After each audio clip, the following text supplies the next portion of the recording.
Hello, everyone, and welcome to the Covenant Cast, where we discuss the past, present, and future of the tabletop gaming industry. I'm Zach. And I'm Steven, and today we're doing a rundown of terms that you will hear in your tenure with card games, trading card games, and really probably just the industry as a whole. There's a lot of stuff that over the years, this kind of nomenclature has built up. And when you're in a Discord channel, you're on an online discussion, or in a local store and everyone's talking in these crazy terms, it can be kind of intimidating or overwhelming. So if you're new and you want to get the scoop on what everything means, this is the podcast for you. Stay tuned.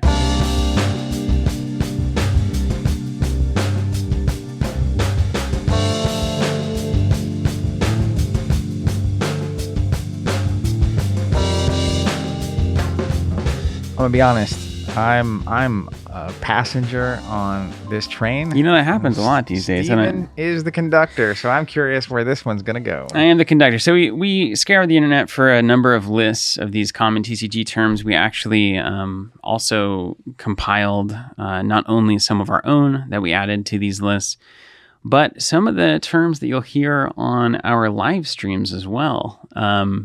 We put that out to the Discord and said, hey, what are the things that Steven and Zach are saying on the live streams that you might not hear in other contexts? Like our personal terms. Yeah. And so we wanted to clarify those as well, both for people who have been a part of those live streams for so long, who might not know where any of this came from or started. And then for anybody new to the live streams, also to kind of clue you in as to what kind of words are being used, phrases are being used, and why. So it'll be one part educational in a real way, and then another part educational and fun. So hopefully those two together are a compelling thing to listen to over the next 45 minutes to an hour. And we're going to kick it off with a number of different terms that you're going to hear when people are talking about the way that they're, and for the purpose of the podcast, I'll say deck, but it could be a list in X-Wing, or it could be a particular faction in a board game, right? But I'm going to say deck because this is where a lot of these come from, is those early Magic the Gathering, those early trading card game days, whenever the competitive nature of these kinds of this part of the hobby became like the source of so many shorthand phrases that were needed to quickly communicate. What kind of deck do you have? What are you trying to do in the game? So let's start out with the term aggro. And it's kind of a good place to start. It's kind of fun because every game is going to handle things a little bit differently. So we have to be quite broad when we're talking about what a deck is trying to do in the context of these terms. But you'll hear a number of words like aggro, control, mid-range, combo, these kinds of things. So starting with aggro, typically when I think of an aggro deck, the game plan is come out of the gate and start murdering and controlling the game as fast and as quickly as possible, and don't let off the gas until your opponent has lost. Mm-hmm. Do you have any other? Is there any other ideas of aggro for you? Yeah, I mean, I think the basic way I usually think, you're right, it's different in every game, and it depends on what the win condition is and how you get there and whatnot. But to me, it always represents the style of play that you are playing the game in a way that your opponent is the one having to respond to you. Yeah. So it might be there's two aggro decks, and when you see two aggro decks playing against each other, neither of them are really stopping the other, and it's just a race. Yeah. Who's going to get there first? Sometimes we do colloquially call that a slap fight. Yeah. Yeah. So you might hear that on the stream as well. Just slapping. And so you can tell a deck is aggro if that's the case. If you're not really, it just depends. I can think of a ton of examples, but aggro decks are the one usually that the other deck is having to respond to. Mm-hmm. And you're typically trying to win the game and put pressure on winning the game as quick as possible. Yeah. And a good way that I tend to think about this too, or I think it's a good way, is that usually aggro decks are pressuring the win condition out of the gate and like directly. It's kind of like you're hoping, you might see this in like boxing or anything else, you're hoping that you can be so effective up front that your opponent can never really catch their breath. They're kind of off balance the entire time, and they can't kind of gain control, which brings us into the second archetype, which is control. Yeah, I was going to say, probably the best way to understand these is to frame the different deck archetypes. Also, I don't know if you mentioned that before we get off of aggro. I'm 99.9% sure it's short for aggressive. Yeah. It's the aggro deck. I sure hope so. That's what I've always assumed as well. Combo is short for combination as well. Control. So control as compared to aggro When I think of a control deck, it's quite literally wanting to take control of the game and then deciding how it wins from there, right? So a lot of times when we're building a control deck, it might be once I'm in control, once I've stopped my opponent from effectively doing anything that they want to do, what is then my ability? How do I win the game after that? So like a lot of times your early control decks will just tie or not lose. And so I was like, okay, well, I know that I can stop the loss, but can I then also spin it into a win? So control deck, I mean, to me, really being defined as preventing the other player from being able to reach the win condition of the game. A really good example of this for me that's not very... Sometimes control can get degenerate because a lot of times control is about stopping your opponent from doing something. And if you do and you time it right, the inefficiencies that it creates in your opponent's game plan are like massive. Yeah. Or the window it creates for you as the control player is massive. Two examples came to mind. One was Game of Thrones. I played the Targaryens, dragons, fire, burn, that kind of stuff. And it literally, you could just instantaneously kill a character. And so sometimes, you can like attack, and then usually your opponent can block with one of their characters. Well, if they only block with one character and you have the ability to just take them off the table, you suddenly have a moment that's just totally unopposed. Yeah. Which is more happening on the table than normally would happen. Like the outcome of that engagement is even more profound than like what it would be if they could block. And so sometimes, the aggro deck might have a lot of guys out. They can go very quickly. The control is like, I have one that's coming at you, but like I can manipulate that situation. The other thing I was thinking about was your Gungan deck from Star Wars Destiny. Yeah, that was a fun one. You sent me a deck list, and then I tested it one night in the store. I remember I texted you and said, well, the deck doesn't lose. Yeah. But now we have to find a way, and I start looking through the card pool. Once I'm not losing, what am I doing with the time? Because it was extending the game out. A lot of times control will extend the game unnaturally. Because really a lot of it, you look at it as it compares to aggro. You're trying to you gotta slow those aggro decks down before they can win. And then as they get slower and slower, their game plan gets worse. And that gives you now this opportunity of what am I going to do with this time that I have? Yeah, a lot of times, aggro decks particularly are built with a certain amount of gas in the tank. And so if you slow them down enough, they eventually run out of gas because they might be playing on a 6-turn game. By turn 12, some of the cards they chose to play that are really good if there's only 6 turns in the game aren't so good if there's 12 turns. Yeah. Right. And that kind of a thing. So I think that's a good framing of control in general. Yeah. And it's even as you hear it, right? These terms are still quite ambiguous whenever, you walk into a store or somebody says, I have a control deck. Like that only informs so much, So usually if you say I have an aggro deck, I expect to just come out of the gate swinging and have a really short game. If I have a control deck, I expect to play a lot of like higher value cards and things that are going to get better as the game goes longer. And I'm going to plan on the fact that my longer game, that value starts to pay off over time.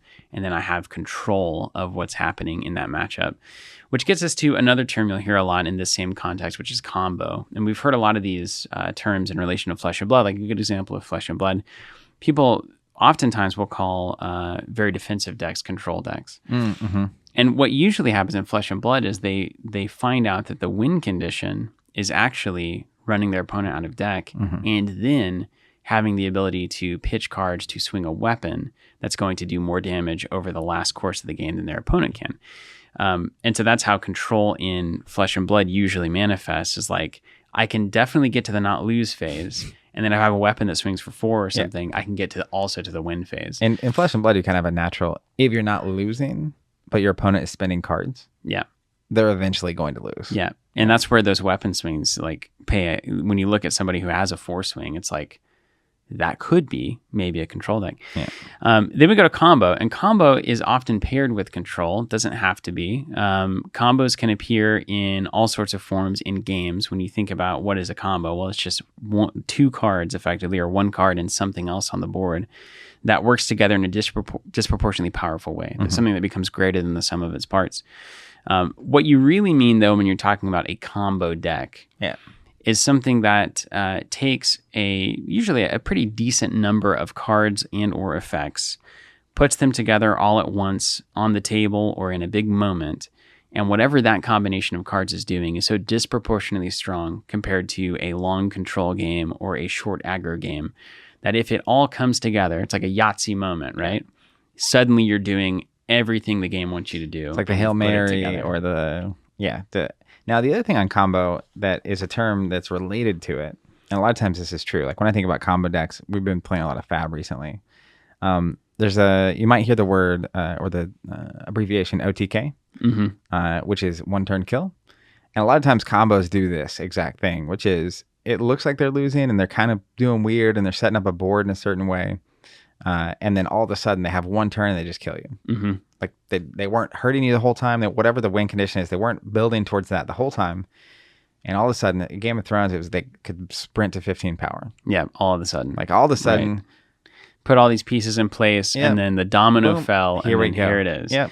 And a lot of times that is, like you said, paired with like the one-turn kill strategy is paired with control, because you have to find a way to not lose the game until you get all those pieces set up. And so you start asking, how can I slow the aggro decks down enough that I can find all the things I need to win? And there are also, combo decks that just have a lot of like things that let them find certain pieces, which we'll cover terms that cover this stuff in a minute, but in various ways, whether it's card draw or searching through the deck to find a very specific card, so on and so forth. And even worth noting, aggro decks can lean into combo pieces, right? Like you'll see this a lot where maybe you'll build an aggro deck that is all centered around dragons.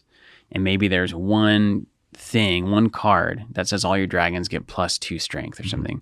So that is a form of combo where you're having two pieces of dragon and something that is making your dragons better, that is then better than either of those cards in a vacuum. And so you do see these combos come about in aggro decks as well. But typically what people talk about when they say combo deck is some kind of like fireworks moment that a deck can put together to either immediately win the game or immediately freeze your opponent out of ever winning the game. Yeah. So those are called prison decks or lock decks, which is also worth noting. It's crazy. Like there's like 5 terms I wanted to mention in relation to this one thing. It's like, I'll call my roll down here. Yeah. So that's all swirling in there. Then we have mid-range. Right there in the middle. Probably the most confusing yet simplest concept, which is it can be an aggro deck a lot of times when it needs to be. So it's fast, but not as fast as a dedicated aggro deck. And then it can also play a longer game and maybe slow the opponent down when it needs to be playing that strategy. But it won't do it as well as a dedicated control deck. So this is kind of the in the middle. I feel like I can adapt both directions well enough that I can try to control out the aggro decks that I can't race, and then I can out aggro the control decks because they're not good enough to outrace or to get over my racing potential as a mid-range deck. Yeah, well, a lot of times the aggro deck is faster, but the mid-range deck is going to be more resilient. Yeah. So when you're playing against control, a lot of times a single control piece into an aggro deck might be enough to make your whole turn just disappear. Yeah. Whereas mid-range, a lot of times will have tools that are less fast, but are a lot harder to mess up or to mess with. So control has a little less upside there, but they have some of those control pieces so that when they're playing aggro, they can also, it's a little bit of both, right? Yeah. And I think a lot of decks end up ultimately being mid-range. But if you play card games for long enough, you'll when you're playing a pure control deck. Yeah. And sometimes it's just the the nature of the game itself and how the win condition works. I remember in Star Wars Destiny, once you ran out of deck, you just lost. Yeah. So pure control actually was valid, because if you could just not lose and make sure you have more cards than your opponent, that was a win condition. Some games, that's not a win condition. I play games where you shuffle your discard pile back into your deck when it's gone. So like you can not lose forever, but like eventually you have to actually be able to do damage. That's a scenario. And in Destiny, you technically could win a game never having done damage, which specifically, I'm not a huge fan of that existing. But I digress. Yeah, that's a good shout. And what you'll typically find is that, like so many things in life, some would argue everything in life, there's not really clear lines on when a deck goes from aggro to mid-range or mid-range to control. And a lot of it is just kind of what the player's mindset is whenever they go into building it, how they're presenting it, and kind of an easy term to kind of get an idea of how this is supposed to play. You might say this is a control deck if you say to your friend, you should be playing this to like slow the game down and gain advantage. Or I might say, hey, Zach, this is an aggro deck, so that you have the understanding of like, okay, I need to just like keep slapping cards down and fighting. And I think once you can grasp those terms a little bit, if you're handing a player a new deck, that really hints at the macro strategy of the deck, right? So if I hand you a deck and say it's an aggro deck, I'm expressing that the intent of this is you really should be forcing the issue and playing cards, whatever it is, right? And attacking or whatever the win condition is, more than your opponent probably. Yeah. And like that's a nod to what's supposed to be happening here. But then, anything that isn't 100% linear with just attacking cards and like they do nothing else. And then 100% defensive cards and control cards. Everything else is essentially a style of mid-range. And so it's really just this giant spectrum of how many of my cards and my strategies and my synergies are committed to winning the game quickly, forcing the issue, forcing the opponent to react to me, versus how many cards and interactions in my deck are trying to put my opponent off balance, prevent them from winning the game, and establishing long-term control of how this game's going to play out. And so many people have argued that every deck is essentially a mid-range deck, right? You just swing the pendulum one direction or the other. It might be 60-40, it might be 80-20. Yeah. The representation that I like the best of this is a triangle. And the triangle has aggro, combo, and control in each corner. Yeah. And then mid-range just is the word in the middle of the triangle. Yeah. And then basically your deck essentially is a dot somewhere in there. Mm-hmm. And very few times is the deck actually in the corner. Yeah. This is just a control deck. Now there was a Destiny deck that was just a control deck. Mm-hmm. Every card in the deck just stopped their opponent from doing something. And so that would be in the corner. Yeah. But most control decks in most games, they might get close to the corner, but they're not quite in the corner. Yeah. So I agree with you in that most decks are actually mid-range in some way. It's just a scale from 1% to 99%, one direction or another kind of a thing. Yeah, and a good example of this in a game like Flesh and Blood, which I think a lot of people listening probably play or at least are familiar with. I have a sideboard, so I might have 6 cards called defense reactions that only work to prevent damage and defend. So they can't attack, they can't work into an aggro strategy. And I might put those in my deck to make it a little more control-y. In certain matchups, or even just as I tweak the deck over time, it's like, well, I'm not fast enough, so can I be a little bit more controlling and make the games go longer so that these other valuable things I'm doing can actually pay off? So there's tons of examples, and as you build a deck and as you tweak a deck, swap cards in and out, try different combinations, try different ideas, you can think about it in terms of, okay, if I do this, I'll go a little more control-y here, which means maybe I get another turn or two in this game, and maybe I can disrupt my opponent a little bit more, and then you get that on the board and you test that out and you say, well, that worked pretty well. And by the end of it, you might go really control, or you might say that's not working, but if I keep adding these aggressive cards, like I'm finding that I'm fast enough to like win games before my opponent even knows what's going on, then you're starting to move towards that aggro deck. So it's really fun and that's kind of why card games and these kinds of games are so fun. You can just do that forever. You can figure out where you're supposed to be.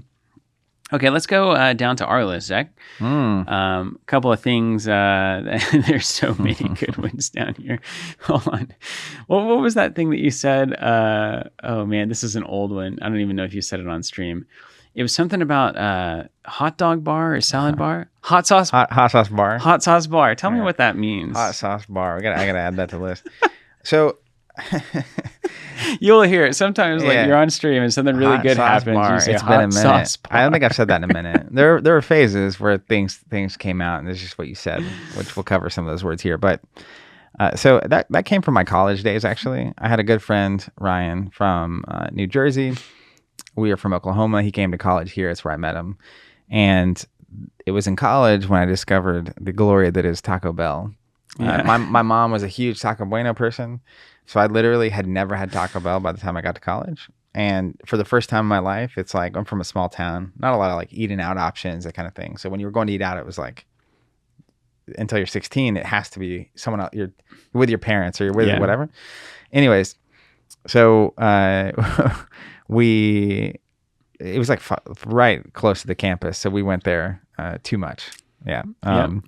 College. Yeah, but one day they have like their hot sauce bar like they have the hot sauces on the thing. And he in his like very New Jersey kind of like aggressive way of talking, I don't remember who he's talking to, but he was just like hot sauce bar. And like, but like someone else caught it. And then literally it was like, man, I'm just going to start saying hot sauce bar when like something good happens. It's amazing how it works. And then it? they just literally someone, it's like you're in the dorm room and someone throws some trash and it goes in. And it's like, oh, hot sauce bar. Yeah. Like, come on now. So it's just a thing that was around. I think I just said it one day on stream and you thought it was hilarious. You did. And, yes. And I did think it was hilarious. Off to the races. The hot sauce bar was born. Okay. Back to the official terms. Let's just go over the types of card games that you'll see out there, because there's a million different terms. So there's a family of card games that are all effectively trading card games. So trading card games, as I understand it, came from the idea of trading cards, which were like baseball cards and the like. And I did this. I collected baseball cards, and I would go to friends' houses, and we would open our binders, and I would say, I will trade you my Sammy Sosa for your, 1960 Mickey Mantle or whatever, which would be a great trade. And so we would do that all the time and just try to fill in our collections. Or like I was collecting a certain team and I try to fill that in. So then what happened in the games industry is like the idea of trading cards interacted with the idea of games. And so now it's like the pieces I'm using to play games, I can also trade with friends to get different pieces to play the game differently. So this is the trading card game, and this, Magic the Gathering is the OG, but it spawned a billion different variations. But trading card game became trademarked, right? Is that essentially what happened? Yeah, I'm pretty sure that Wizards, who made Magic, had a trademark on TCG and trading card game. Yeah, for at least a while in the 90s, and it may have gotten overturned at some point. Yeah, it was a weird time. They also had like the trademark to the word tap, which is where you take a card from vertical to horizontal facing. That's tapping a card, right? Or exhausting, and the tons of other words exist, both for theme reasons sometimes and also just for legal reasons other times. But yeah, so you have the TCG, which is trading card games. And then the same thing, which is a collectible card game. A CCG. Customizable card game. You name it, for all the copyright reasons or trademark reasons. But effectively, all of them are exactly the same. Randomized. It's a pack of random cards, like baseball cards, except for their playable pieces. Oftentimes you can use those pieces to play in, I'm trying not to use other terms, it's so funny. A lot of times those cards you can use just right out of the pack in certain formats of play, and then also you can use your collection of cards to build your own deck and bring that deck to the table, and that's what you play with, right? And that's one of the magic of card games, is that every time you're playing your opponent, they could have any number of cards that are potentially from who knows what's possible to be across the table from you. Yeah, I think about it sometimes, and this is still in the kind of video game, card game, tabletop game space. So a lot of times it's not terribly helpful for brand new people. But, when I was a kid, I loved playing Pokemon on Game Boy. It was the greatest thing. And we would do the little link up where we'd fight each other. Our little Pokemon teams would fight each other. And it's basically the same thing as that, in that, like, in that game, I found random Pokemon. I decided to put them together on my team of 5, give them certain abilities, and then I didn't know what my opponent's Pokemon were going to be whenever I stepped into the arena, right? Yeah. So that's really what the TCG, CCG thing is trying to do. Did you and Jonathan have the cord where you could connect your Game Boy? Yeah, we did. Tim and I would do that in the back seat. Oh my goodness, the car, so good. My whole life. I would still do that. It was so good. And you get to where you know their team, and you're like, he's bringing that Spearow out. Like, I know that's happening. Is he going to start with the psychic Pokemon or the fire Pokemon? And like, what's his typical play pattern? And then sometimes he'd have a new one, and it'd be like, "How you've been training this the whole time?" I haven't been saying a word about it over there in the corner. So we got the collectible card game. Then we have what became the kind of competing model in the early FFG days in a serious way, which was the LCG, called the living card game. And the idea of a living card game, trademarked by Fantasy Flight Games, it is, is that you get more cards over time, like a trading card game does, but they are not released in a random or collectible way that you would ever want to trade them to other players, right? So the pack of cards that you buy is the exact same as the pack of cards that I buy. We have the exact same pieces, and we use all of those shared pieces to build what we want. We don't have to trade for it. We don't have to try to find it in various packs. and then we do the same thing. We might play against each other. And so that's kind of the other direction that card games have gone. One of them is this like random booster pack. You have to work to get what you need, basically, and to find the different pieces that you might want to put together. And then you have the other element, which is the living card game, also known as the expandable card game. We've seen that. I don't think we've seen any ECGs, LCGs. There's a lot of terms. There's the two PCG. CG. 2-player card game. For 2 to 4 players. For 2 to 4 players. One of my favorites. That was a little snafu at a Gen Con. The Upper Deck team has a game called Versus, which is like Marvel and DC themed hero card game. And they accidentally called it an LCG. Yeah. Or intentionally did, but accidentally didn't know that it was trademarked, I guess, at the time. Somehow Palpatine's return. Back in these, really the big distinction that was drawn between all of those acronyms is this a collectible game in that you open packs of random cards of varying rarities that you then can play a game with, or is this a non-collectible card game and that you open a pack of set cards of fixed rarity that you then play a game with. Yeah. Those are really the distinctions. And the old FFG tagline when it first came out was play the game, not the chase. Play the game, not the chase. Yeah, I think something like that. And then finally, we have the newest entry into the acronym sphere, the unique deck game, or now the hybrid deck game from SoulForge Fusion, because I'm sure UDG is trademarked. Trademarked by Fantasy Flight Games, thanks to the release of Keyforge, which was the first of its kind. And then now we have it was hybrid deck game. Hybrid deck game, that's the other way to do it. Stoneblade's calling it. So this is the third option, and it's effectively trying to be in the middle of these two formats. So you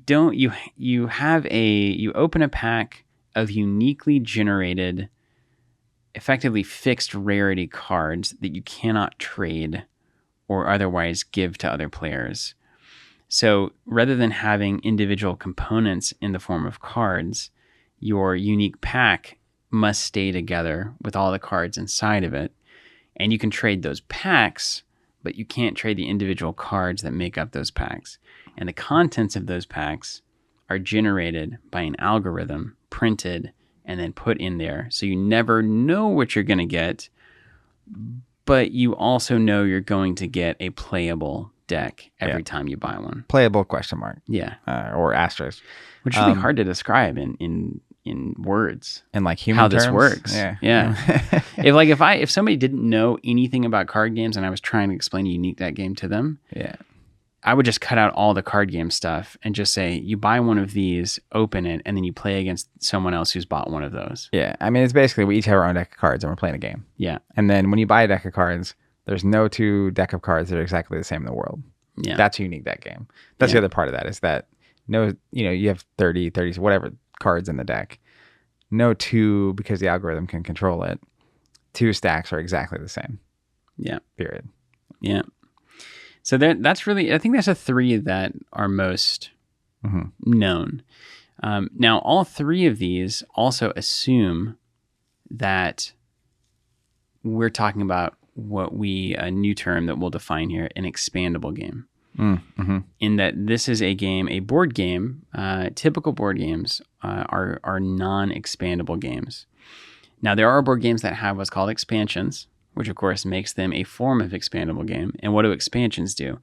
Well, they add more content to the base game so that you have a new thing to do and a new way to play the game that you already were playing. And expandable games, when defined like explicitly as expandable, are making a promise to players that they're going to keep producing more and more content that can all play together so that you continue to have different and more diverse experiences while playing your game. Yeah. And I feel like the comparison with board games, because there are board games with lots of expansions. Yeah. But when we say expandable, which might not be the best word for this very reason, it's not really even about, it's not that there's not more releases existing. It's actually, in card game terms, when it's expandable, it means the vast majority of the game pieces each player is bringing to the table in their own deck. Like that's a card game at large in the card game industry. And then expandable means that you as a player are going to keep getting options to either change out that deck or customize that deck in ways that you see fit. Yeah. Your opponent's going to get the same. Whereas a board game, a lot of times, like the one that came to my mind immediately was there's that Battlestar Galactica board game. Core game, fantastic. You're trying to figure out who the traitor, the Cylons are, who's the enemy among us, kind of like Among Us, which is another popular now game. But the expansion actually makes that game like go from like a 10 to a 15 plus on a 10 scale, like it's super good.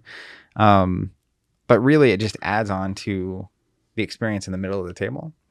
It doesn't really change when you show up to play this game, the options you have, right, in your personal collection or set of cards to change the way the game's going to have to be played. Yeah, you're not bringing in a new way to do X, Y, or Z. The game you might have 6 characters to choose from instead of 4, but your input in that equation is simply in selecting from a larger number of options instead of actually customizing what's happening at the table. And so most expandable card games usually try to release new sets, which are new packs of cards with different contents than have ever been seen before. Like every 3 to 4 months is kind of the standard, or 6 months, or in sorcery maybe every year. So those are a bunch of different of the card game formats. And then while we're here, when you'll hear a lot of different terms, board games, these are typically, you buy a box. It's a bigger box, has all the components you need to play. It serves 1 to 4, 5, 6, 10 people a lot of the time. Tons Monopoly, of classic examples. Yeah. Game of Life. Ooh, Game of Life. I played a lot of Game of Life. Yahtzee's a weird one, but I would count it ish. Yeah. Candyland, everything you normally think of when you think of board games, right? All the way through, games like Catan or Ticket to Ride or Spirit Island, or all the way up to the crazy, I mentioned Battlestar Galactica, but like there's Risk, Twilight Imperium, and then there's all those crazy like Eric Lang big games. The Rising Sun, I think, was one of them. It's just like these massive games that happen. Yeah, and it's a board game, so most of these all started with a board that you were doing things on in the middle of the table. And typically you have one box and there's everything you need in that box, and you don't need to do anything else except buy that box. You can play it forever. That's the typical board game promise. Then you have miniatures games, which are the playing pieces of a miniatures game are miniatures, tiny little figures, varying in scale. Sometimes big. And it started, miniatures games. So much of it comes out of what were known as historical miniatures, where you would people would collect like army history stuff and or military history stuff they'd have, and they'd set up little battles, the Civil War battles, or kind of the European conflicts with knights and stuff. And you really, it was a hobby in that you would just get these things or put them together, paint them up, and just kind of have them on your shelf. Like, look, that's what a battle looked like. And eventually what people did was they're like, well, what if we could actually simulate a battle? And then you get into your Warhammers, and even early Dungeons and Dragons kind of was built around these ideas. Wasn't Orwell associated with some of the early war game stuff? Yeah, I think it was Orwell. Yeah, Orwell. It was either Orwell or Orson Welles. It was Orwell. Yeah.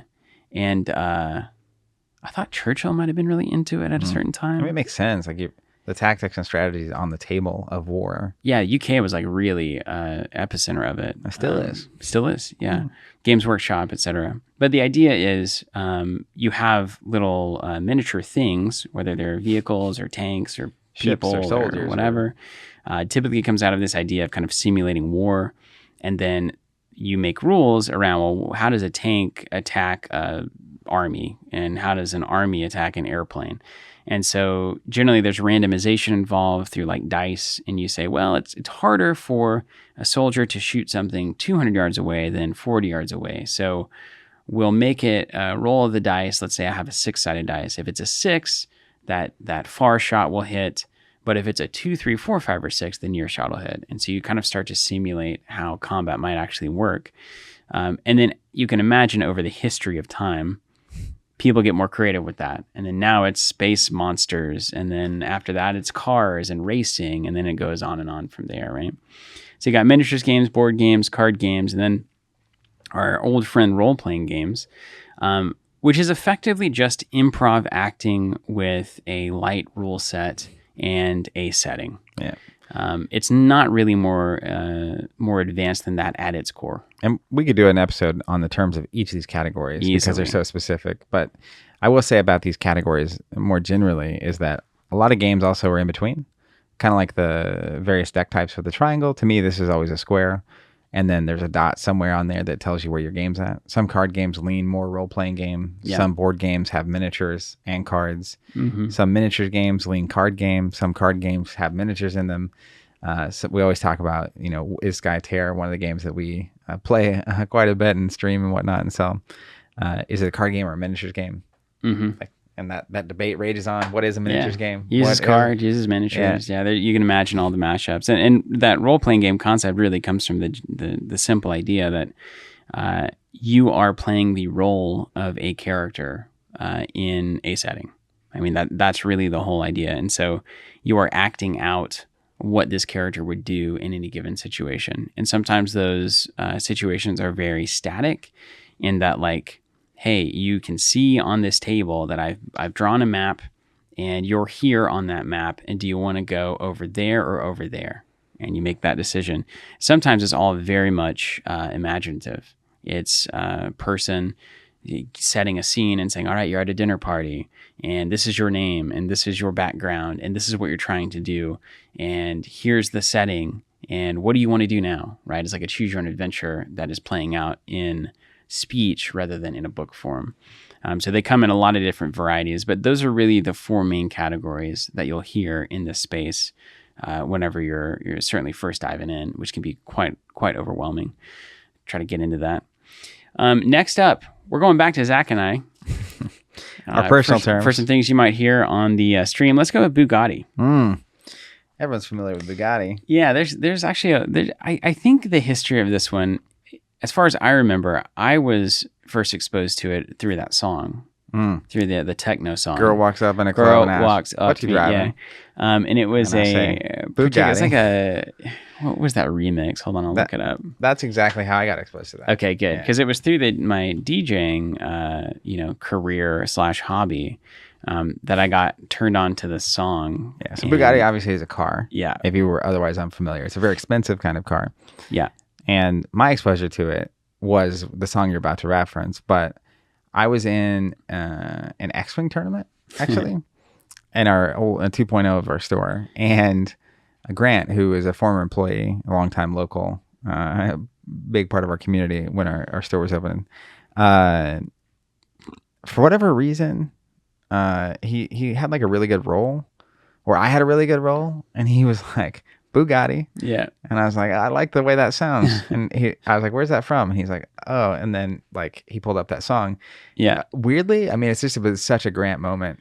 He then like asked for a paper cup. He had a paper cup so he could have his phone like sitting up on the table, the speakers pointing out. Yeah. And then he just put that song on in the middle of the store and we were just playing X-Wing and then that song is on and it was hilarious. That's awesome. That song is called Bugatti featuring Pusha T. By an artist Tyga, Tiga, and that was actually the what was it? Zed Bias remix was the one that I was playing early on in the DJing space, and then it just spread around the office, and now we just say Bugatti because of Grant. A lot of these came from Grant, actually. Yeah. A decent amount of these. Grant and Jesse, actually. There's a few of these that are going to be Grant Jesse combo in a minute. Yeah, let's hit another one. You want to hit the Grant Jesse combos? Yeah. Is that the Dad D? Yeah, in Dad mode. 100%. Yeah. So where did that come from? Daddy-O originally? Honestly, I honestly don't know why, but like psychologically, like for me growing up, my one tactic my mom would use when you're like doing something you're not supposed to is like, I'm going to tell Dad about this when he gets home. Yeah.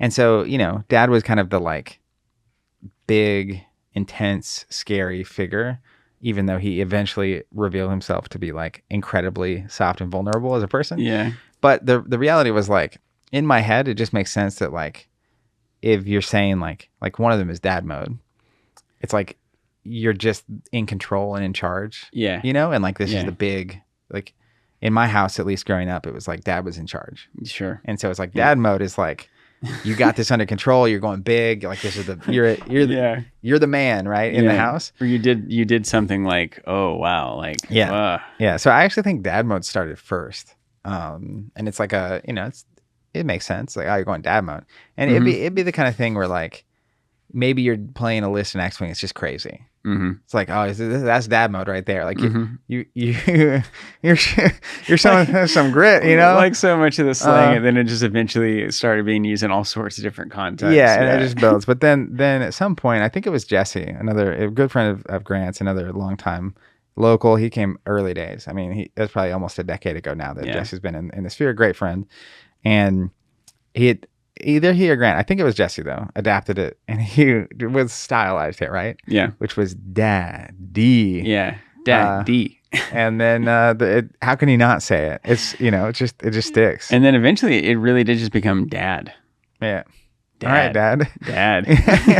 And it's also the kind of thing where, like, let's say you just like walk in with like the venti Starbucks cup, right? Yeah, it's like Dad, because you're just going big on that one for one reason or another. So yeah, that's where that comes from, and I don't know. A lot of it's just culturally, you're around people and they say something and it just catches. You know, and some of the other stuff we'll get to on these personal terms is the same way. Someone just said it on stream once, and then how could you possibly not reference it? It's crazy. Well, let's go back to the main list. We're going to go a little alphabetical here and just hit some things as we go. Some common things you'll hear, like bad beat. Got that bad beat. Yeah, I got a bad beat, man, or bad beats. A lot of times you'll say bad beats to somebody who just described a story where they got really unlucky. And so bad beat is just something bounced not your way. You got really unlucky. You had really bad luck. You had a string of things happen that were just like oppressively bad. Yeah. And you got a bad beat. You got to move on from it. Don't let it get you down. Keep going. Yeah. And I think a lot of times for me, when I would use this term is if I had several things go wrong in a row, whether that's, and there's certain games where this just happens more often. Game of Thrones came right to my mind. Because in Game of Thrones, the way it worked is you started with, I think, 7 cards, but then every turn you basically draw 2. Yeah. Mechanically, you just get 2 cards. So there are moments where like you created a significant advantage for yourself, and then you draw 2 cards, and because it's also, if you listen to the Power 7 series, the kind of game where resources go in the deck as well. Yeah. It's just like Magic with land. Yeah, it was so easy to draw 2 cards, and neither of them they're just resources. Yeah. And you already have resources out, and what you need is playable characters. Yeah. And it's like, okay, well, like I'm ahead, and this is going to be bad for me, but like it'll be fine. The next round you draw 2 is 2 more resources. It's like, oh no, that's a bad beat. Yeah, right? That's a bad beat. You did a lot of stuff to give yourself an advantage, and then there's really not much unless you were just way over resourced in your deck. Same thing with Magic. If you get mana screwed in air quotes, which means you draw too many resources, or you draw no resources, that's just a bad beat. Yep. Like it just happens, and there's not much you can do about it. So don't sweat it and move on. Card games are random. Then we have bombs. So bombs are typically cards that are going to have a large, immediate, and either game-ending or must-be-answered impact on the current game state. And you'll hear this a lot in response to different formats of card games, which I will do next so that we can kind of clear that up. Yeah, we almost got there earlier. Like I was talking about doing draft with collectible games. I was like, I'm not ready to go to that turn yet. But a bomb, and this happens in all sorts of games. It happens in board games. This happens in card games, miniatures games. It always is there. It's just the moment where something big is hitting the table, and maybe you saved up for 5 turns to do it. Maybe you happen to draw the perfect card at the right time, and all of a sudden, everybody has to take notice of like, oh no, this is really good for this player. Yeah. Like it's a bomb. And I think part of it's one way or another, exactly like you said with a bomb, is either you have to defuse it. Yeah. Or you're going to get blown up. Yeah, you're like gone. That's a bomb. It's either you defuse it or they're in that game. There's before bomb and after bomb. Yeah. Because it's just so significant. Yeah. BB and AB. Yeah, that's right. The timeline. It was 30 seconds, AB. So we're talking about different formats. So card games in particular are known for having, I would say, 2 categories of play. One is constructed, which we've talked about, where you have your giant collection of trading cards. Non-collectible cards. Or non-collectible cards, correct. You put them together in whatever way you want. Let's say 60 cards is the limit. So There's usually rules for building a deck. Yeah. So you can only have 60 of them. And so it's like, well, of these thousands of cards in front of me, I'm going to choose these 60, put them together. I'm going to take that pile of 60 cards and go play against other people who have chosen their 60 cards, and we're going to see who wins. So that's the constructed format where you actually are building the pieces that you're bringing to the table. Then you have what's known as limited formats. And constructed formats being effectively unlimited in this context. Limited formats say you kind of can decide what you're bringing to the table, but it's a lot more controlled than just go get anything from your collection that you want. And that comes in two primary formats, which is known as sealed and draft. And what sealed format is basically we're going to give you a collection, but you're going to open it right away, and it's only going to be a certain number of packs right now. Yeah, so you might get 3 or 6 booster packs. That's right. Yeah. So your collection in a sealed tournament is a very small number of packs that you open on the spot. Some would say it's limited. And that's right. And then you have to put together however many cards work in your deck from that tiny little amount of cards that you just opened. And then you also have draft, which is a similar kind of idea in that we have a limited number of packs that we're going to be building our decks from. But rather than me getting a bunch of packs, you getting a bunch of packs, and us putting them together how we want, we're each going to open a pack. We're going to choose one card out of it, and we're going to pass the rest of those cards to somebody else. And then they're going to choose one card, and then they're going to pass it to somebody else. So it gives you a little bit more control over the cards that ultimately end up in your tiny limited collection for that tournament. You're drafting cards. Yeah. Like you would draft, like a sports draft or a fantasy football draft. It's that basic idea. And a lot of times, just for context, a draft usually has to have at least 4 people in most games, and and most of them function best at like 6 to 8. So that you could technically do a 2-person draft, but you pick one, pass the pack to the other person, back and forth, and like there's a little less, there's more certainty because they can only get one of those cards, and that's that's format in some games, like you're drafting in that way. But yeah, so draft is definitely a more nuanced, limited format. Yeah, and that's where you might hear terms like bomb, draft and even bomb. bad beat more often because there is a little bit more of that swinginess whenever you have less consistency. Do you remember the acronym in spoils that we used to use for the drafts? Bomb was one of the letters and words. Yeah, it was. It's like the priority order of what you should be drafting. Like threshold, bombs, or... there was some word. It's not red, but it's like some word that we used. I don't remember what it was. Yeah, that was good times also. Moving on, talking about another easy term here, just bounce or bouncing a card. So typically this in a card game is whenever you do something that puts a card your opponent has played back into their hand or even sometimes back into their deck. But usually it means back into player's hand. So if I say I'm going to bounce this off the board, or I'm going to bounce this thing of yours, it means you're going to pick it up and you're going to put it back in your hand. A lot of the times this is really effective against expensive cards. I paid all this money for this thing and you just bounce it back to my hand. That's a bad beat right there. Boom. Put it together. Moving on to another kind of quick idea in the card game space might be fetch. This is when you play a card or activate an ability and you can go get a specific card. This is also known as a tutor. So a fetch or a tutor kind of in the same space. I think Magic players differentiate them in various ways.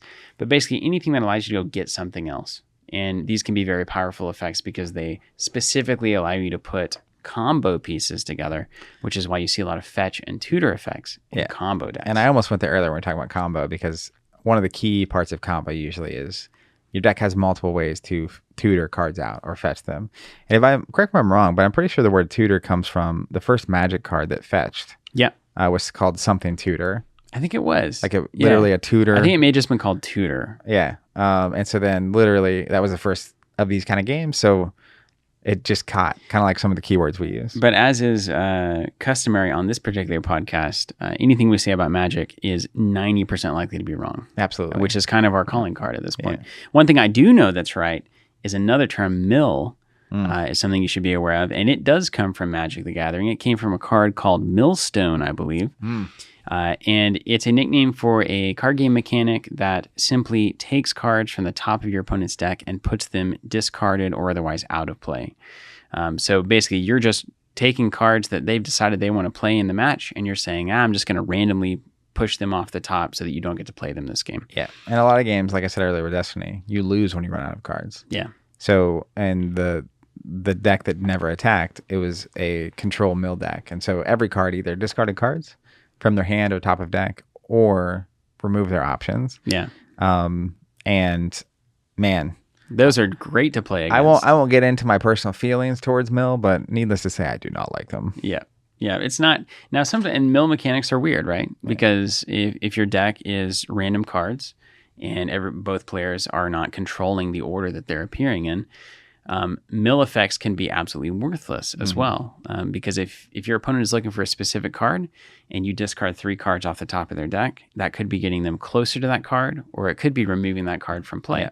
So you never know. It's a random roll of the dice, but there are different ways that games utilize this mechanic, Ashes being a great example, to affect various effects. Yeah, and Ashes to me is, I always say it, but it's the only game I've ever played where mill was like I felt like I didn't actively dislike mill. Yeah. And it's because it does a clever thing of integrating. Once you run out of deck, you don't lose, but it very quickly helps your opponent win the game. But it's not just like an immediate over. So your opponent still actually has to damage you to win the game. Yeah. So anyways, it's very clever. It's playing in that fundamental space. Then we have, similar to like bomb, is a nuke or a wipe. A lot of times will be in the same vein. Now, they're not the same. Wipe, it's kind of like squares and rectangles, right?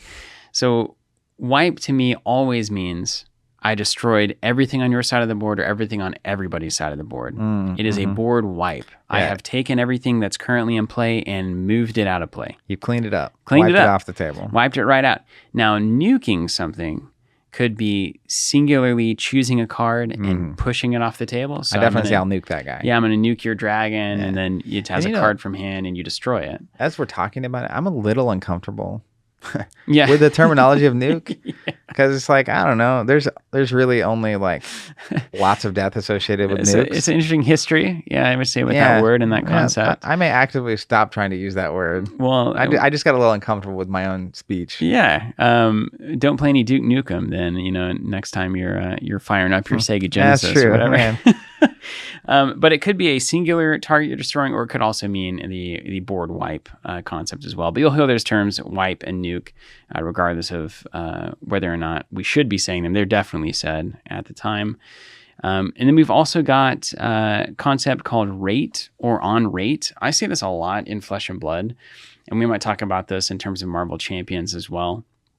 But typically in a card game, there's going to be resources that you're paying for every individual card, and these resources are going to give you a certain expected payoff. So in a game like Marvel Champions, I'm going to expect one resource to always give me about 2 damage, or one resource to give me, I think our early evaluation was 1.5 thwart. Because if you take the entire card pool and you just divide effects by cost, you can kind of get an idea of where each card should land based on the cost. And so if a card is there, it's called on rate or good rate, etc. And so you're basically saying this is the rate of payoff I'm expecting for a certain cost. And it's either under rate, which is like, well, why would I play that? It's on rate, which is like, okay, this is at least in the conversation, or it's above rate or good rate, in which case it's greater than the expected payoff that you would expect to see. Then we have a term scoop, and this typically just means you're conceding a game. You're scooping up all of your cards and you're going home. It's done. That one makes a lot of sense. Yeah, scoop, easy. Then we have staples. The idea of staples, cards that basically everyone's playing in their decks. Yeah. These are staple cards, maybe for a certain archetype or for a certain game. There are staples. A good example, a Netrunner hedge fund. Every corp is playing hedge fund, or sure gamble on the runner side. Every runner playing sure gamble. Kind of holds the format together. Yeah, it's a good way of thinking of it. They're just so core at doing, they're on rate or above rate at doing the thing that every player needs to do, and so you'll see them in a ton of different decks. Refugees in Game of Thrones, for instance. Yeah, until they're not there anymore. Then, like you were saying earlier, tap, turning the card sideways. Yeah, and this can be exhaust, kneel. Yeah. There's so many different words for this action, but you just literally it goes from vertical to horizontal. And we've seen a bunch of different ways to explain this, because there is a lot of thinking that Magic has trademarked this word or did trademark the word. And so a lot of publishers were not willing to use it. Yeah. And so they chose different words, like exhaust being the standard And sometimes, example. it is technically more thematic in Thrones to say kneel, Yeah. or whatever it is, right? But Which we can get it. carry some water, you know? We get it. We also have top deck. Top deck is a great little term here. This is when typically whenever there's a card that you really need or that would be really good in a particular situation, you get a random shot to draw it off the top of your deck, maybe at the start of your turn or through a card effect. You draw it, it's exactly what you need, and now you can take control of the game. I think a similar non-trading card game scenario to me is like in poker, if you're playing Texas Hold'em, when you hit something on the river, where it's like if we've been playing and betting all along, like this is, the stakes of the game, and then you just hit that last thing you need right at the moment you need it. That's top decking. Yeah. Where, maybe your odds of seeing it in your deck, but realistically you couldn't have planned around this moment happening because you just didn't know what you were going to get. Yeah. And then that's a good beat. Yeah. That's a very good beat. That's the ball bouncing your way right there. And the last is just kind of the what I would consider just the random terms that you'll hear is to make a trade or to trade up or trade down or make a good trade, make a bad trade. Trade is typically whenever a card that you're using or playing is removing a card that your opponent's using or playing. We're making a trade, right? I'm saying I'm willing to lose this card from me and I'm willing to take that card from you to trade. Now, sometimes you can make a bad trade where the thing that I just did, we both lost a card, but you actually got advantage out of it. So maybe the card that you lost was less expensive. Maybe when you lose your card, something else happens for you that's good. So I can make bad trades. I can make good trades where I pay 1 to remove the thing that costs you 3. It's like, good trade. That's a pretty good trade, right? It's I think it comes from chess explicitly. Yeah. Which trading is, pieces. Yeah, trading pieces. So if I give you a pawn and take your queen, that's a good trade for me. That's an extremely good trade. Yeah. And in card games, that exists in a lot of the same ways. All right, let's go down to the fun table real quick as we kind of finish up it's a long list. The normal things that you might hear in this space. So things you'll hear on our stream are some weirder things. Let's talk about Zach's Beefy Boys. Zach's Beefy Boys. Oh, man. Honestly, I don't even 100% know where this came from. It definitely, I think it started with the idea of beef. Yeah. Which is whenever you or I would play big creatures or big things on the board. Like, wow, that's a lot of beef. He's like beefy. Like a beefy person, is like big and he's got beefy, the beef. Got the beef. Answered Arby's conversation here. And then if you started playing a lot of them, it became, Beefy Boys. Yeah. I don't even know. Maybe there was a reference to the creatures themselves at the time. Well, in my mind, I know I pictured when that came around, it may have been, I said like, this guy's beefy, right? That's normal. But then I had multiple, and I was like, it's the Beefy Boys, because it was like 3 or 4. Yeah. And someone in chat probably said, Zach's Beefy Boys, Zach's here we Beefy go. Boys. But I was always picturing the Beefy Elf from The Spoils. Yeah. So I was also picturing boys spelled like Boiz for some reason, Yeah, like just nice. in my head, and then like with the 3s instead of the E's and stuff. But yeah, I seem to find myself in situations a lot of times where I have a lot of like units on the board. And by unit, I mean like a thick unit, like a beefy unit. We even happened on Soulforge stream this week where it's just like I had several beefy, and it's like, oh, there's a Beefy Boys moment. Yeah, they just got a ton of health. And I don't know, it just kind of ran away with itself. Moving on there to the Skeleton Crew. That's something that you'll still hear every now and again, and this came from the early days when we started streaming, right whenever COVID-19 was starting. Everything was locked down, and Zach and I were the only people in the office due to, we had been bubbling together. And so we were running the stream by ourselves, and we started... Well, not really by ourselves. Not really by ourselves, that's right. We were physically by ourselves. It was just us in the office doing the streams on the daily. And so we started referring to ourselves as Skeleton Crew, right? Yeah. So like when we first started streaming, we were in the office, and Bryce and Jonathan were remoting in from home to run the pops and do the tech and stuff. But our geniuses, us is just real genius. There was the computer that Bryce used to be behind, because he was the one that would like start the stream and like tell us to go and like count us down and stuff. And then so you were just over there, and you'd hit the button, and then you would run around to try to get to your seat by the time it started. But a lot of times we were live before you even sat. Yeah. So then I was left kind of in the weird, like I'm making an intro and you're running behind me. Yeah. And it's like, we're here with the skeleton crew. Yeah. Because it's just us. And I wanted to be clear too, at that time, we're live. A lot of people are stuck at home interacting with us for the first time. Like that's a lot of people's first interaction with us with this stream.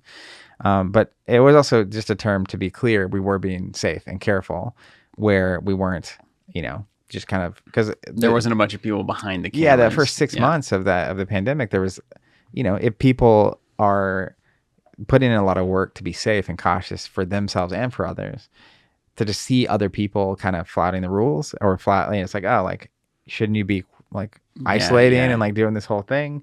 But yeah, then the skeleton crew, then it became everyone watching was a part of the skeleton crew. Yeah. And it's like a thing. At some point it kind of stopped, but I was thinking the other day I might bring that back. It's like, we're here with the skeleton crew. Someone too was saying, I saw now, they said, hello, fellow skeletons. I heard that all the time in the chat. There's one person in particular, and if you're listening, I'm sorry, I don't remember. I know the avatar, but I don't remember the name. But fellow skeletons, I thought that was so funny. Yeah. Leave a comment if that's you, so I can connect. Why is James crying? This comes from the artist formerly known as Krispy Kreme. Yeah. And he had to change his name because it's obviously the name of the donut brand Krispy Kreme. Now he's Froggy Fresh. Froggy Fresh, yeah. And he's just, if you've never seen Froggy Fresh and you want some comedic rap in your life, check him out. Dunked On is the song. Yeah, which is actually another term that we use specifically from that video. But in that thing, he says, why is James crying? And it's like, because James got dunked on. Because he just got dunked on. And so we also use the term dunked on a lot. Mm-hmm. It's like if someone beats someone badly, it's like, he just got dunked on. Yeah, that's right. Which, MJ, your favorite Michael Jordan was you're a basketball fan. And so a lot of these references also come from just the idea of like just dunking on somebody is like the ultimate disrespect, It's just like, I'm just better than you. Just going up over the top. Moving on to those basketball references, 3-pointer from half court is something we say a lot on the streams. So it started with getting dunked on. Yeah. And then, there's a term like football, Hail Mary, like when you're really going for something. And then basketball, it's a half court shot. But I was referencing the getting dunked on from half court because in Space Jam, one of my favorite movies when I was 8, Michael Jordan literally dunks from half court. Yeah. His arm gets crazy long and he dunks over all the aliens. But then at some point you said, it's like a 3-pointer from half court. And like, I thought that was so funny because a half court shot is always a 3-pointer. That's right. Like, so you were specifically calling that. It's like, it's like a 3-pointer from half court. And then it was just stuck and we used it. We started using it. Typically whenever a long odds situation turns out somehow to work out, right? It's like the Hail Mary or those kinds of things. And I think that probably originated when we were doing the Marvel Champions Heroic streams, which is a really hard version of that game. And we would be in a bad spot and like, it'd be like, we just need a 3-pointer from half court. 3-pointer from half court, baby. Come on. Moving on, a couple of other things that you'll hear on our streams. We have so many of these things. Mashed potatoes. We say potatoes and mashed potatoes a lot. I honestly don't know where that came from. Do you remember the moment where potatoes or mashed potatoes was the thing? Not at all. Well, I think in mashed potatoes generally is kind of, I think, maybe a term that people will use whenever things are, going wrong or just not working out for them. I don't know if that's true. But when you hear potatoes or mashed potatoes or you're going to fry up some taters or anything like that, that is a very specific reference actually to whatever you're about to draw is going to be bad for you. I mean, I think it's that or what simple, you just right? drew. What you just drew. Yeah, it's right? like, I got a bunch of potatoes over here. Yeah. And I think to me, I love potatoes. I do too. But like, they're not fancy. Yeah. They're not powerful spice. They're not the main thing. And so like when you're just looking for the heat or the gas, which is another word we use. Yeah, gas. And you draw a hand and like mashed potatoes came from like, you're gonna have to try to figure out something to do with this hand of cards. That's right. You can always mash a potato. Mashed, Yeah. right. It's like these are some mashed potatoes, but here we go. There is one thing you can always do with a potato, and that is mash it. You know? can. Yeah. So it's like, if Agreed. nothing else, you're going to have to mash these potatoes. Try to make lemon out of lemon, or lemonade out of lemons, those kinds of things. So mashed potatoes, if we say that, is typically in reference to a hand that just isn't going to do much for you. And it really, especially when you didn't need it, like when you needed really good, like you said, gas or heat, which is like good cards at the right time, you get potatoes instead. From the top rope. That's obviously a wrestling reference, Yeah, right? totally, man. That's just an epic big moment where you just kind of, it's like a finisher, You or put it all on the line, you yeah. know? And if they move when you're coming off the top rope and you hit the mat, you're probably done. Broken elbow. Yeah, from the top rope, it's just a wrestling reference. If you want to know what it looks like, Google Macho Man Randy Savage flying elbow drop. Yeah. That's from the top rope. That's from the top rope right there. How about whiffertons? This- So whiffing is a common term in tabletop games. It's whenever typically you reveal something, or there's a moment where there's a random input that needs to go your way, and most of the time is statistically favored to go your way. yeah, rolling a die. And you whiff, Yeah. which might be like rolling a 1 out of on a 20-sided dice. Yeah. Oh the no! Only like, thing I that could be whiffed. bad is if you roll Yeah. a 1 or whatever. And then that turned into whiffertons. Do we have any idea why? It's just Or a how? little more British, I guess. I don't know. I do remember at the time I was calling Jonathan's dog Bogey. We started calling him Bogerton. So I wonder if that kind of came into the Whifferton. I could totally see that being. and I think the thing. Shannon was watching Bridgerton at the time, so perhaps it was just in the Whifferton. common conscience. Yeah, like I said, it's a little more British. I knew exactly where that was. We've also got a fairly recent one that you've been pioneering, Dead on Table. That is really recent. I don't know. So we were going to the Vegas world premiere of Uprising, which is the latest set of Flesh and Blood. And like I said earlier, I played Targaryens in Game of Thrones, which are dragons. And this is a Flesh and Blood set where they're introducing dragons to the world. But they also did this really cool, like they have the regular version, they have a really rare version, which is a Marvel dragon. And we were just talking about what we wanted to hopefully open at the world premiere. And I was like, man, if I get one of those Marvel dragons at the premiere, I think I would just be dead on table. And then you and chat really liked it. Yeah. And then people started like literally at the Vegas thing, people would come up to me and it's like, well, are you dead on table? Yeah. And then it kind of just stuck around for the past month. Which is, that's kind of the common parlance of our times, if you will. You might, the kind of super hyperbolic text messaging culture, where you would say like, Dead. if this happens, I'm just going to die. Or like, Yeah. I would die for this to happen, Or like, I just respond with like a skull emoji, Yeah. It's like the I'm dead or DED, that kind when of you thing. laugh really hard too, Yeah. that happens. Yeah. So that's it on table. And then finally, last term of the day, Hydro Brain. Hydro Life. Hydro Brain, Hydro Life. This is, oh man, this joke goes way back. So early in the streaming culture, 2020 dark times. yeah, so just as a part of my life in particular, I would always carry around a water bottle, and I got into It's not just a water bottle. it's an Nalgene water bottle, and I got Thank into you for that the sponsorship. when I was hiking, like 16, 17 years old. It's the kind of the water bottle to have, really easy, really light, fairly indestructible, good container. So I'd always carry that around, and then during the streams, I would be drinking out of the Nalgene water bottle. That turned into a consistent joke that started to happen where we would pretend like we're sponsored by Nalgene, and that's why I was drinking out of the Nalgene water bottle. And then we'd say brought to you by Nalgene, 100% HDPE food grade plastic. Which and I we'd still do a can't little- say correctly. We do a little fake ad, which I guess is a form of comedy. And then we started working on taglines for, we're trying to act like we're really sponsored by Nalgene. Eventually got to, we had the wet brain concept for a while. Which on the surface sounds fine. Yeah, and then learned, because the idea was you need to hydrate your brain so that you can play a game better. Yeah. So we started saying wet brain, which is actually a term for like an alcoholic, it's like a syndrome. There's an alcoholism attached that you have what's called wet brain, which is really bad. Yeah, it's also just in general, you can say someone has a wet brain if they're drunk. Yeah. Yeah, Right. like their brain is not functioning correctly because It's the flooded. alcohol has got to the brain. Yeah. Which of course is not the point of drinking a lot of water. It's kind of the opposite. So we pivoted from wet brain. We had some different ideas, and then eventually landed on Hydro Brain, Hydro Life, which was genius. I think you spun that one out, I didn't did. you? Yeah. Well, because we're talking about like we were engaging with chat and like talking through like different options of like what we could do, and like Hydro Brain came up. And then naturally it just came out. Yeah, because Wet Brain turns into Hydro Brain, and then Hydro Brain turns into Hydro Kids, Hydro Wife. Yeah, Hydro Brain, Hydro Life. Which is Hydro Brain, Hydro Life. And, this is how things happen. It's genius tagline. Honestly, I it's like a really inside joke because you, one, need the Hydro Kids, Hydro Wife thing. Yeah, and you can look that video up if you don't know what we're talking about. That will get you there. But then you also have on top of it the fake sponsorship. Yeah. And then the whole idea of Hydro Brain and then also applying that to your whole, it's like a lifestyle, to be hydrated. Yeah, that's right. So it's, if you actually, but we say it all the time now, but if you actually break it down, it's very comedic. Yeah.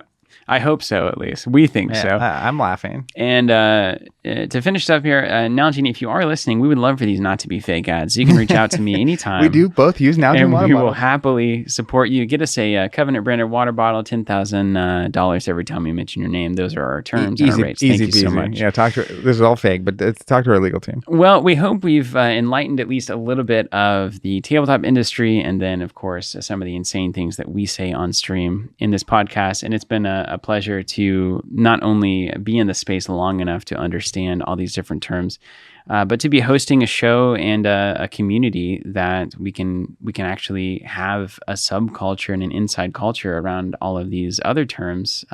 That is a uniting, hopefully, force for everybody. And we get to be up here on the stream doing it every day. And it's an absolute miracle and a joy.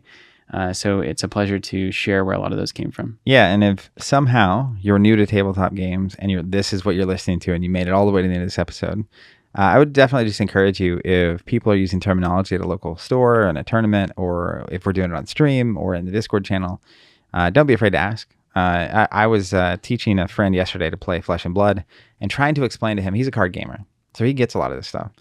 But I was explaining to him the organized play structure of Flesh and Blood and how it works. Tough. And he's like, man, this is complicated. Yeah. It's actually one of the more streamlined versions. So this is just, we're in the, if you're playing a card game stage, we're not even talking about the macro plane of participating in tournaments, going to events, all that kind of stuff. So it's a lot to take in if you're new, or if you're around someone that is new. I would just very much encourage you not to be critical of them not knowing all of these words. We didn't even get to a ton of the words on this list we were going to talk about today.